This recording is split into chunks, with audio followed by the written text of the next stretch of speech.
എന്തൊക്കെയാ ചേച്ചിയുടെ സ്വപ്നങ്ങള് കല്യാണം കഴിക്കാൻ? ഇവരോട് എന്തെങ്കിലും സ്വപ്നങ്ങൾ പറഞ്ഞു കൊടുക്കാറുണ്ടോ? സ്വപ്നം കാണാനോ? അല്ല, എടാ മോനെ നിങ്ങൾ കെട്ടുമ്പോ ഇങ്ങനെയൊക്കെ വേണം കേട്ടോ എന്നെന്തേലും പറഞ്ഞിട്ടുണ്ടോ? നിങ്ങള് എന്താ പറയാ നിങ്ങള് കെട്ടണം എന്നാണോ? അല്ല, നിങ്ങള് കെട്ടണമെന്നല്ല, ഞങ്ങള് കെട്ടിക്കുമെന്ന്.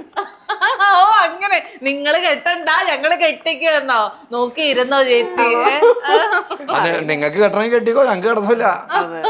അങ്ങനെ അങ്ങനെ എപ്പോഴെങ്കിലും ഒക്കെ അമ്മേനോട് പോയി ഒരു പ്രേമം പറയാൻ ധൈര്യമില്ലായ്മയുണ്ടോ? അത് മാത്രമേ എടാ ഇവരിങ്ങനെ ഇരുന്ന് ഞങ്ങള് ഭയങ്കര ചിൽ കപ്പിളാന്ന് ഡയലോഗ് അടിച്ചിട്ട് ഇവിടെ വേറെ ഭരണം. ധൈര്യമില്ലായ്മ ഉണ്ടോ? അല്ല, എന്നിട്ട് ഈ ധൈര്യമുള്ള ആൾക്കാർ ഇതുവരെ ഒന്നും പറഞ്ഞിട്ടില്ലല്ലോ. അതാ എന്നാ ഏതെങ്കിലും പ്രേമം ഞങ്ങൾ മനസ്സിലായി. ഏതെങ്കിലും പ്രേമം ഞങ്ങൾ അറിയാണ്ടിരുന്നുണ്ടോന്ന് ചോദിച്ചേ. എന്ത് നമ്മളൊന്നും തെറ്റായി വരുമ്പോഴേക്കും ഇങ്ങോട്ട്